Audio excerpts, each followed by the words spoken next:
Hello সবাইকে, কেমন আছো তোমরা সবাই? সকাল সকাল পড়াতে গিয়ে আমি চা খেয়ে নিচ্ছিলাম। তো ও হলো আমার স্টুডেন্ট গার্গী। আজকে পুজোর পরে ওর ফার্স্ট পড়া ছিল। আমাকে ফার্স্টেই বলল, তুমি ভিডিও করছো কেন? আমি বললাম, না, একটু প্রমাণ থাকা উচিত। তুমি যে পুজোতে কিছু পড়াশোনা করনি, তাই একটু প্রমাণ থাক আমার কাছে। তারপর ও হাসছিল অ্যান্ড আমাকে বলছিল যে কটা ঠাকুর দেখেছে। অ্যান্ড আমি ওকে বলছিলাম, দেখো মিষ্টিটা তোমার সমান সমান।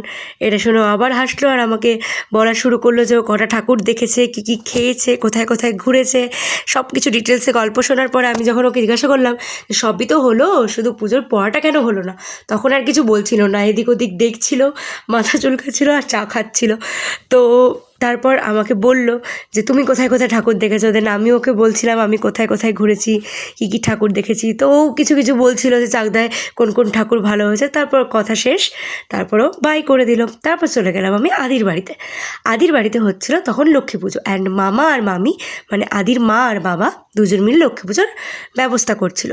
তো ইতিমধ্যে পুজো শেষ হয়ে যাওয়ার পরে আদি আমাকে প্রসাদ এনে দিয়েছিল। ওর নাম হলো আদিশ্রী, ও আমার স্টুডেন্ট। তো ও আমাকে বলছিল যে আমি জিজ্ঞাসা করার পরে যে জামাটা খুব সুন্দর, বললো তুই দিয়েছিস। তা আমি যখন বললাম যে আমার ইউটিউবের আগের ভিডিওটা কপিরাইট ক্লেম খেয়েছে, সেটা শুনে ও খুব মজা পেয়েছিল। বাট অ্যাকচুয়ালি সত্যি কথা বলতে ওই আমাকে ফার্স্ট ইন্সপায়ার করে এরকম ভ্লগিং ভিডিওস বানানোর জন্য।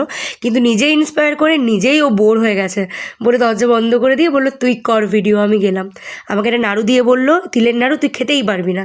তো আমি ওকে তিলের নাড়ুটা খেয়ে দেখিয়ে দিলাম যে আমার দাঁত অ্যাকচুয়ালি কত শক্ত। তারপর বিকেলে একটা নতুন ক্যাফে খুলেছে শুনে আমি চলে গেছিলাম পিৎজা খেতে সেখানে। এই ক্যাফেটা পিৎজা স্পেশাল। তো ওখানে গিয়ে একটু অরিগ্যানো আর চিলি ফ্লেক্স ছড়াতে ছড়াতে আমিও ফ্লেক্স করে নিচ্ছিলাম।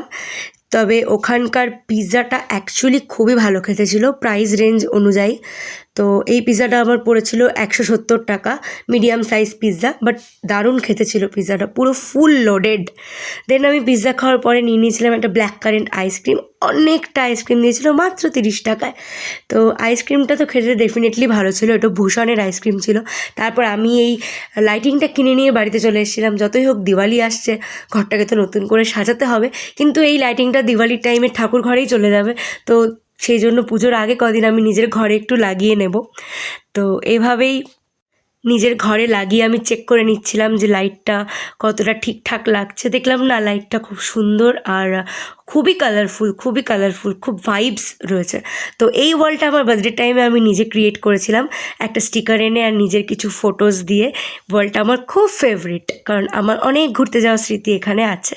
তারপর একটু গান শুনে নাও তোমরা।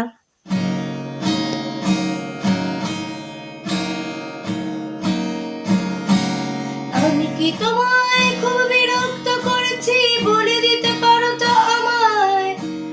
হয়তো আমার কোনো প্রয়োজন নেই, কেন লেগে থাকি একটা কোনায়।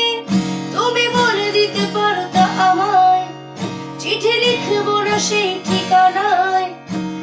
আমারও তো বুক ভাঙে, চোখে জল আসে, আর অভিমান আমারও তো হয়, অভিমান আমারও তো হয়। তো একটু গান করে আমি হাঁপিয়ে গেছিলাম। মহাপ্রভু থেকে আমি দিদুনের জন্য মিষ্টি নিয়ে চলে এসেছিলাম। তো দিদুন পুজোটা প্রসাদ দিয়ে মিষ্টিটা আমায় প্রসাদ এনে দিয়েছিল। অ্যান্ড এই মিষ্টিটা আমার খুব ফেভারিট। এটা হোয়াইট চকলেটের ওপর খুব সুন্দর কালারফুল জেলি দেওয়া থাকে। তো এই মিষ্টিটা খুব ফেভারিট বলে আমি খুব ভালো মতন খাচ্ছিলাম। অনেক দিন বাদে মিষ্টিটা এনেছিলাম। মহাপ্রভুর এই মিষ্টিটা খুব ভালো লাগে। আর এটা একটা নতুন মিষ্টি এসেছিলো মহাপ্রভুতে, যেটার নাম কিছু একটা আবার খাবো সন্দেশ টাইপের ছিল। অ্যান্ড আমি দিদুনের জন্যও এনেছিলাম। দেন দিদুনকে আমি খাইয়ে দিয়ে জিজ্ঞাসা করলাম যে মিষ্টিটা কেমন ছিল। আর দিদুন ভেবেছিল আমি বুঝি দাদাকে ভিডিও কল করেছি। তো দিদুন বলছিল কাকে ভিডিও কল করেছি? আমি বললাম কাউকে ভিডিও কল করিনি, আমি ভিডিও বানাচ্ছি, তোমাকেও দেখা যাবে আমার ইউটিউব চ্যানেলে। দিদুনকে বললাম তুমি একটু হেসে হেসে আমাদের বলো মিষ্টিটা কেমন ছিল। দিদুন বললো আমি হাসবো কী করে, আমার তো দাঁতই নেই। বলে দিদুন যেভাবে দাঁত দেখালো সেটা দেখে আমারই হাসি পেয়ে গেল। তো দেখতেই পাচ্ছ তোমরা এর মধ্যে কত সুন্দর কালারফুল সমস্ত জেলিস ছিল। তো এভাবেই আমি আমার আজকের দিনটা শেষ করলাম। বাই বাই, দেখা হচ্ছে পরের ভিডিওতে।